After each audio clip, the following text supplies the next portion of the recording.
When I walked into the bank that morning, the air felt colder than it should have been. Not the kind of cold that comes from the Vermont winter outside. This was different. It was the kind that settles in your chest when something isn't right. I was there to close my late father's account. Simple task, or so I thought.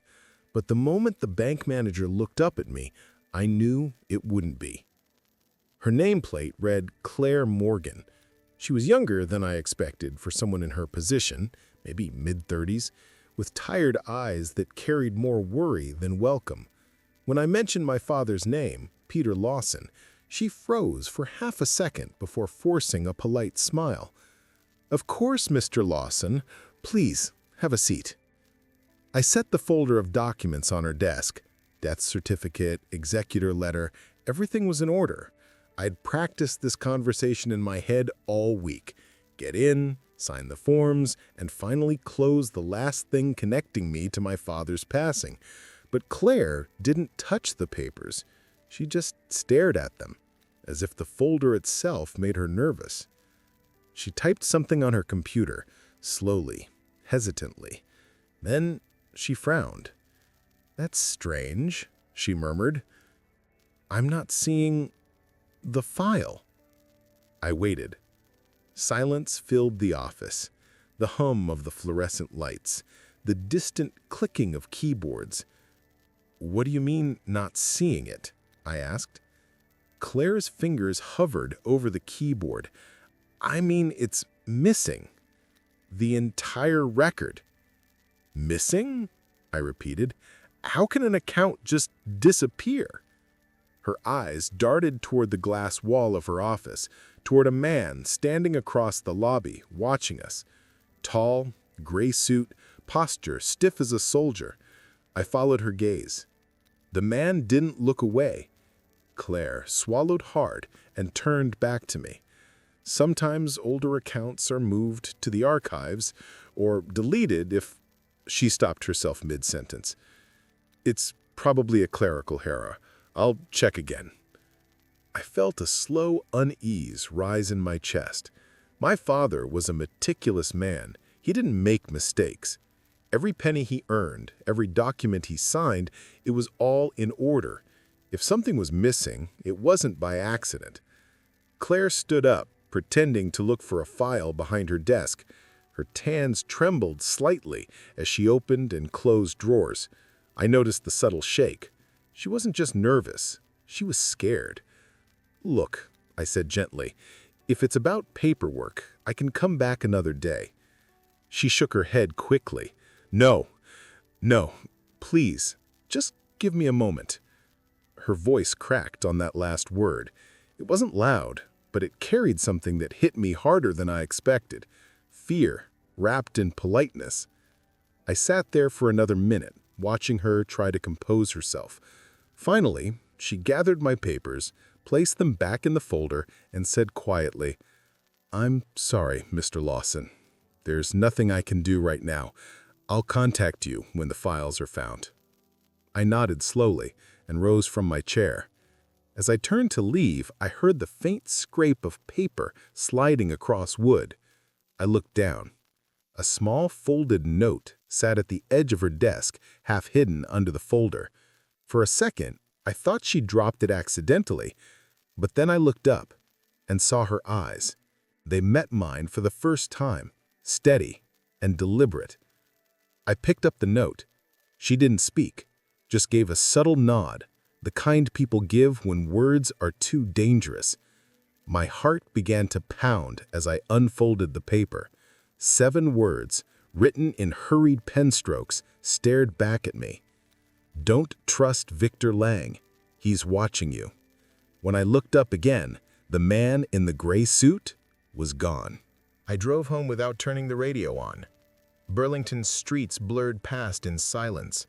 White clapboard houses, frozen sidewalks, a sky the color of metal.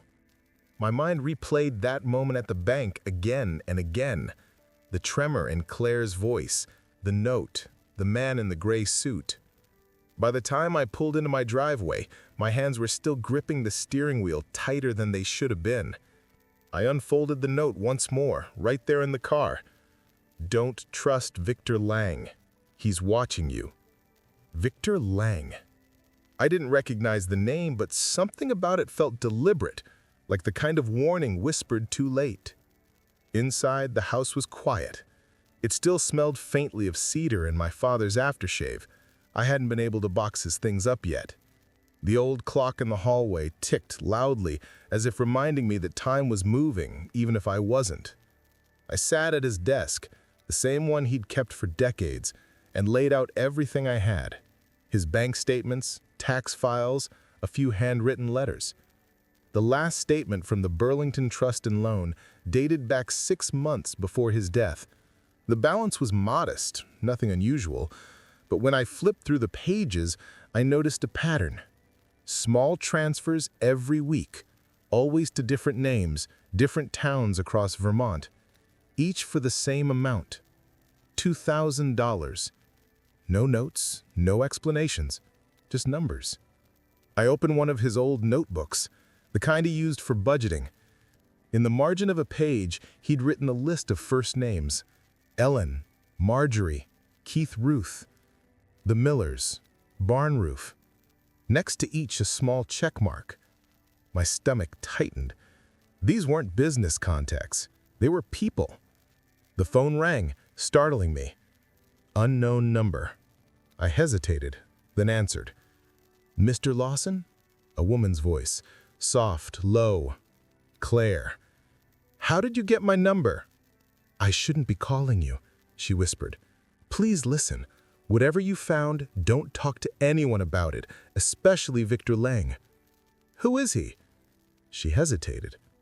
He's the regional director, and if he knows I called you, I'll lose my job. You already risked it when you gave me that note, I said quietly. Why? There was a pause on the line. Because your father was a good man, and they made him look like something he wasn't. What do you mean? I can't say over the phone. Her breathing quickened. Just don't go back to the bank tomorrow. Promise me. Before I could answer, the call ended. I sat there in silence, staring at the phone, the weight of her fear pressing through the receiver long after the line went dead. I went back to the desk and pulled open the bottom drawer. My father had kept envelopes there, old bills, letters, and a small metal key taped to the inside panel. I'd never noticed it before. There was a number etched on it. BTL, Archive, Box 217. BTL, Burlington Trust and Loan. I turned the key over in my hand, my pulse quickening. If the account files were truly missing, maybe this was where he'd kept the truth. I gathered the letters and the notebook, slid them into a folder, and set the key on top. I didn't know what I was walking into, but I knew one thing. My father had trusted this bank for 40 years, and if someone had erased his name from their system, it wasn't by mistake. As I turned off the lamp, the reflection in the window caught my attention. Headlights parked across the street, engine running. Someone was watching the house. I stepped back slowly, heart pounding. The car idled for another few seconds, then pulled away into the fog. For a moment, I just stood there in the dark, gripping the key. Whatever my father was involved in, it hadn't died with him. By morning, I hadn't slept a minute. Every sound, the creak of the floorboards, the wind outside, even the clock ticking, felt amplified like the world was holding its breath. I sat at my father's desk again, staring at the small key. BTL Archive, Box 217. At some point around 8 a.m., I made up my mind. I couldn't just wait for answers to come to me. I needed to talk to Claire face to face before someone silenced her. When I pulled into the bank's parking lot, I noticed something immediately. Claire's car, a pale blue sedan, was parked all the way in the corner, far from the employee section. It looked deliberate. I waited in my truck until she came out. It was near closing time when she finally appeared, her coat collar pulled high, eyes darting toward the security cameras. I stepped out of the truck. "Claire," I called quietly. She froze, startled, before recognizing me. "David, what are you doing here?" "I need the truth. About my father. About that note." She looked around again. "Not here." We walked toward the back of the parking lot, behind a row of maple trees half stripped by the cold wind. Her hands were trembling as she spoke. "Your father was generous. Too generous. He donated to people quietly. Single mothers, families that lost homes, small businesses about to close. He used his own account through this branch." I frowned. "That's not a crime." "No," she said, "but the people he helped were supposed to receive funds from the bank's community program, a fund Victor Lang was controlling. Your father discovered it wasn't going where it should." My pulse quickened. "You mean he was covering for them?" "He was replacing what they stole. Every dollar that vanished from the charity accounts, he replaced with his own. He told me it was the only way to keep the families from losing everything while he gathered proof." I felt my throat tighten. "Proof of what, exactly?" "Embezzlement. Money laundering. Years of it." Her eyes flicked toward the bank entrance. "He was going to expose them, but before he could, he had a heart attack.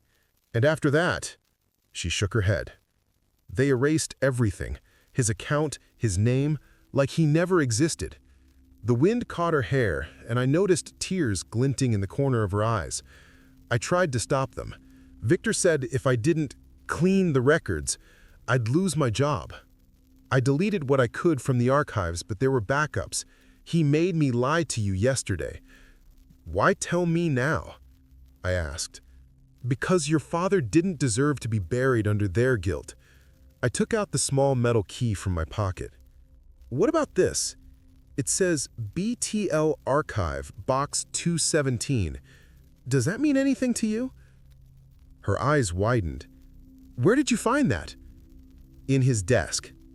"That's the off-site records facility," she said in a whisper. "Only senior staff have access. And Victor..." She hesitated, then reached into her purse and handed me a flash drive.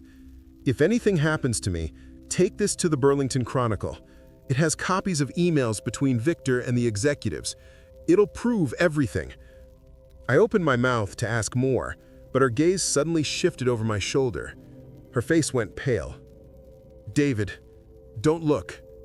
I turned anyway. Across the street, leaning against a black SUV, was Victor Lang. He was watching us. He didn't smile. He just adjusted his tie, got into his car and drove off slowly, but his eyes never left mine as he passed. Claire's voice was barely a whisper. "You shouldn't have come here." For the first time, I understood she wasn't just afraid for her job. She was afraid for her life. That night, I couldn't shake the image of Victor Lang's stare, calm, unbothered, like a man who already knew how the story would end. But something inside me had shifted. I wasn't just my father's son anymore. I was his unfinished business. By morning, the snow had turned to sleet, coating Burlington in a gray sheen. I left early, the metal key in my pocket feeling heavier with every mile. The address etched into the key's tag, BTL Archive, Route 9 Industrial Park, led me to a low concrete building behind a line of warehouses. No bank signs, just a keypad, a security gate, and the hum of fluorescent lights inside. I parked beside a row of delivery vans and stepped out, my breath clouding in the cold. When I reached the gate, a man in a brown uniform opened the door. "Deliveries are around back," he said without looking up. "I'm here to retrieve a record, Box 217. He frowned. "You an employee?" "Family of a former account holder. I was told to collect his files personally." He looked skeptical, but eventually shrugged. "Suit yourself. Just sign in." Inside, the air smelled of dust and toner. Rows of metal shelves stretched endlessly, cardboard boxes stacked with decades of forgotten paper. The man pointed toward the far corner. "Storage room B, 2 doors down. Don't touch anything else." I walked down the narrow aisle, the sound of my footsteps echoing off the concrete floor. When I reached the door marked B, I slipped the key into the lock. It turned smoothly, like it had been waiting. Inside, the room was colder. Dust floated in the pale light filtering through a small window. The shelves here were numbered, each labeled with faded stickers. 210, 211, 212. I followed the sequence until I found it. 217. The box was heavier than I expected. I set it on a nearby table and opened the lid. Inside were folders, dozens of them, each stamped confidential. I flipped through them. Loan records, correspondence, copies of internal memos. But what caught my attention was a smaller envelope at the bottom marked Lawson, Peter, Personal. My hands trembled as I opened it. Inside were several letters, carbon copies of emails, handwritten notes from my father, and receipts of transfers. The letters weren't to the bank. They were to the families he'd helped. Each one ended with the same phrase, "Please don't mention my name. Just pay it forward." I swallowed hard. He wasn't trying to expose anyone for fame. He was protecting the people who depended on him. I kept digging until I found a USB drive taped to the inside of the lid. The label read, "Internal Audit 2019, Restricted." Just as I pocketed it, I heard footsteps. I froze. "Mr. Lawson?" a voice called from the hallway. It wasn't the man from the front desk. The tone was too sharp, too controlled. I quickly closed the box and stepped back from the table. "Yes?" A figure appeared in the doorway, a man in a gray overcoat. He wasn't wearing a name tag, but I didn't need one. It was Victor Lang. "I was told you might be here," he said. His eyes flicked to the box. "Looking for ghosts?" I kept my face still. "Just answers." He smiled faintly, though there was no warmth in it. "Careful, Mr. Lawson. Sometimes the dead leave things buried for a reason." He stepped forward, picked up the lid of the box, and pressed it down slowly. "You wouldn't want to make trouble over paperwork, would you?" "I think my father already did," I said quietly. For a moment, neither of us spoke. Then he gave a small, knowing nod. "Your father was a complicated man. So am I." He turned and walked out, his shoes clicking against the concrete. When the echo faded, I realized I was still clutching the USB drive in my fist. If Victor had come here himself, he must have known what I'd find, and he was trying to scare me into stopping. But it was too late for that. The USB drive sat on my desk like a ticking clock. Every time I looked at it, I thought of my father, the man who kept everything in order, who left no loose ends. And yet here I was, holding the one thing he couldn't protect. By evening, I couldn't take the silence anymore. I called Claire. No answer. I tried again an hour later. Still nothing. Finally, around 10 p.m., a text appeared on my phone. "Don't call. Meet me at the Riverside Diner. Back booth. Midnight." The Riverside was an old 24-hour spot off the highway, the kind of place truckers used to stop at before GPS replaced intuition. I arrived early and parked where I could see the door. A single snowflake landed on my windshield and melted instantly. When Claire walked in, she looked exhausted, hair pulled into a loose bun, eyes red like she hadn't slept in days. She slid into the booth across from me and glanced toward the windows before speaking. "You shouldn't have gone to the archives. He knows now." "Victor?" She nodded. "He has people watching everything, emails, cameras, even employee accounts. After you left yesterday, he asked me to sign a statement saying your father's records were destroyed years ago." "And you refused?" Her eyes glistened. "I told him I needed time, but I can't lie for him anymore."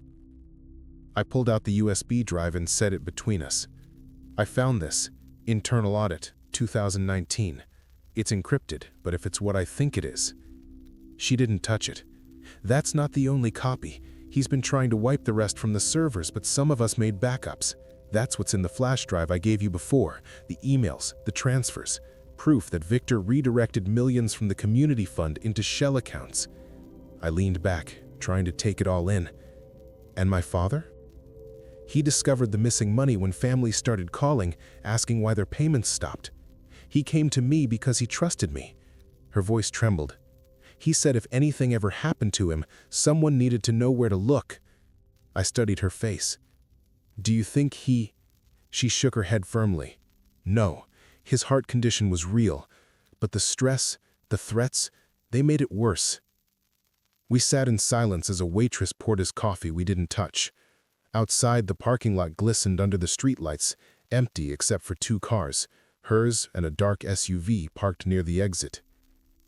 I can't go back to work, she said finally. They'll fire me tomorrow, maybe worse. Then come forward, I said. We go to the police, the press. They'll bury it before it reaches daylight. Victor has half the board in his pocket. I thought of my father's letters, his quiet way of fighting wrongs without fanfare. He hadn't wanted revenge. He wanted justice.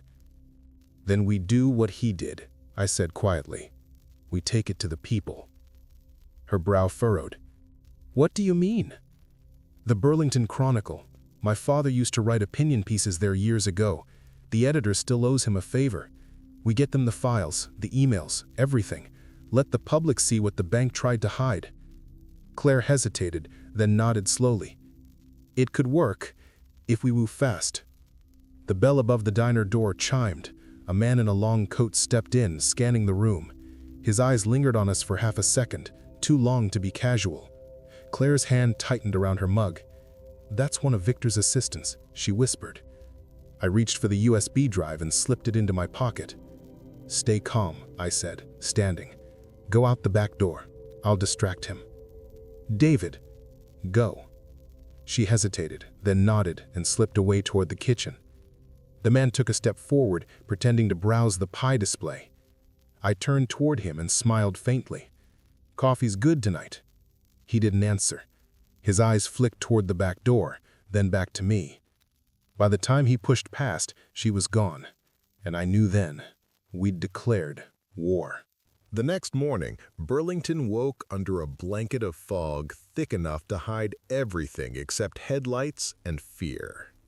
I hadn't gone home after the diner.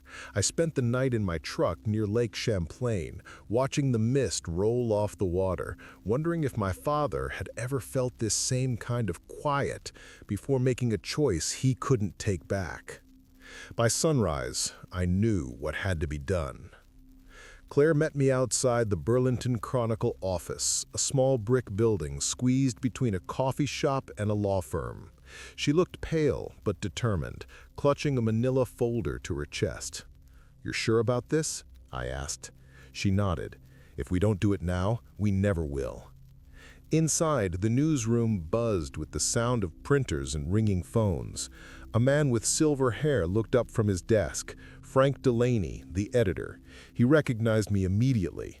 "Peter Lawson's son," he said, standing to shake my hand. "Your father was one of the most honest men I ever met.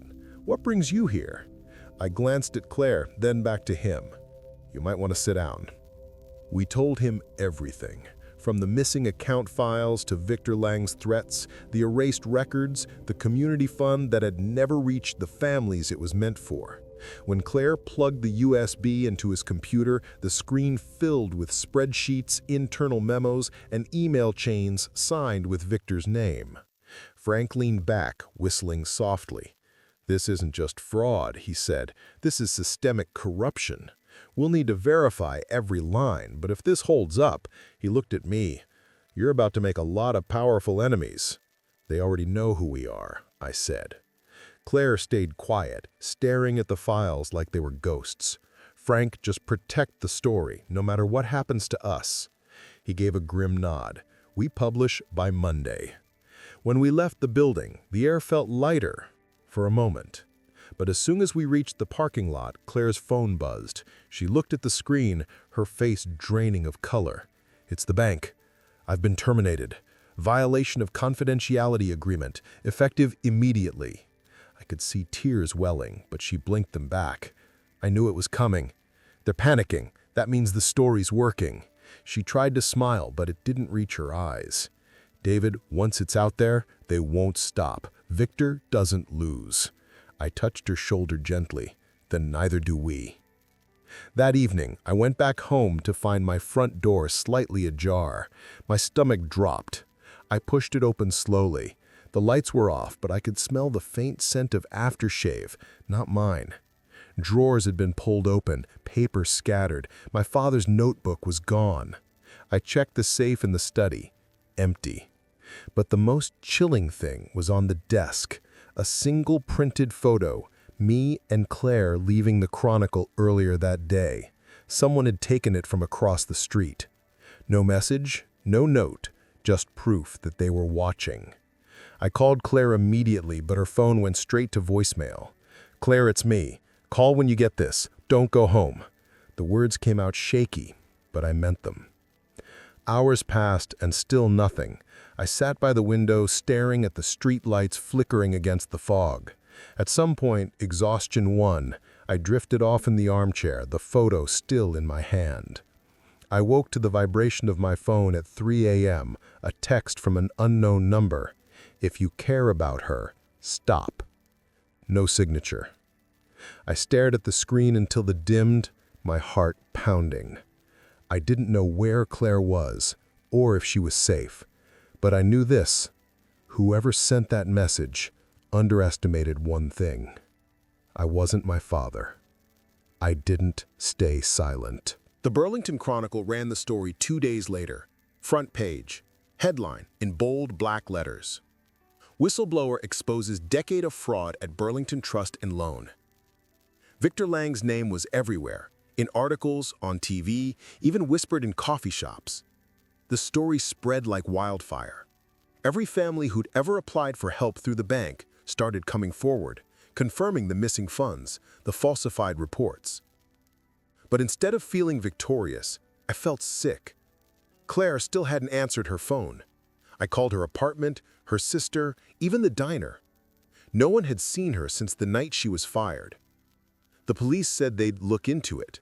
The way they said it made it clear they wouldn't. That afternoon, a black sedan pulled up outside my house. A man in a dark coat stepped out, holding an envelope. He didn't say a word, just handed it to me and left. Inside was a single sheet of paper. "You should have stayed out of it." And beneath that, a printed photo. Claire, sitting in her car, eyes wide, headlights glaring through the windshield. The timestamp was from the night before. Something inside me snapped.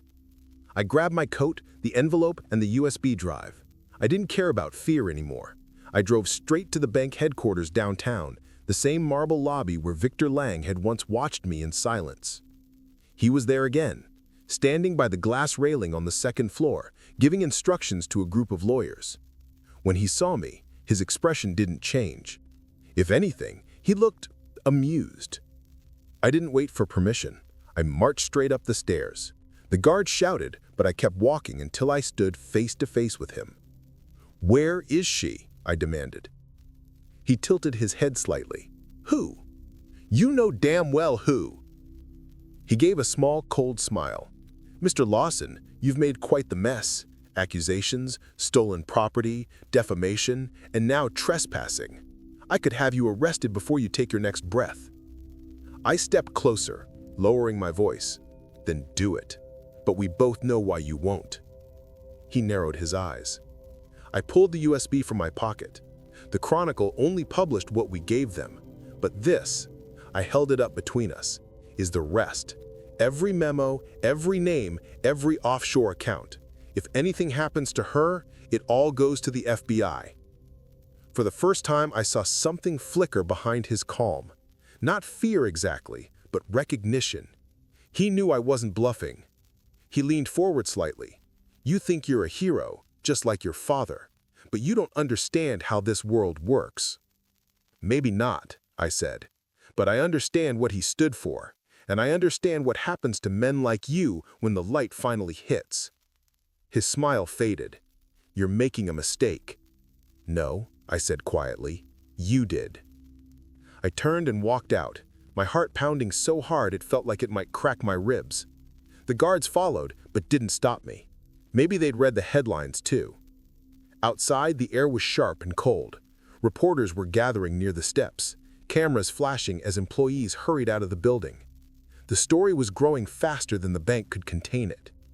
That night, the evening news confirmed it. Victor Lang, suspended pending federal investigation. The screen showed his photo, the same practiced smile, the same expensive suit. Beneath it, suspected of misuse of charitable funds. I should have felt relief, justice, maybe. But instead, all I could think about was Claire, whether she'd seen the news, whether she was safe enough to watch it. Then, as if the world had heard me, my phone buzzed. A single message from an unknown number.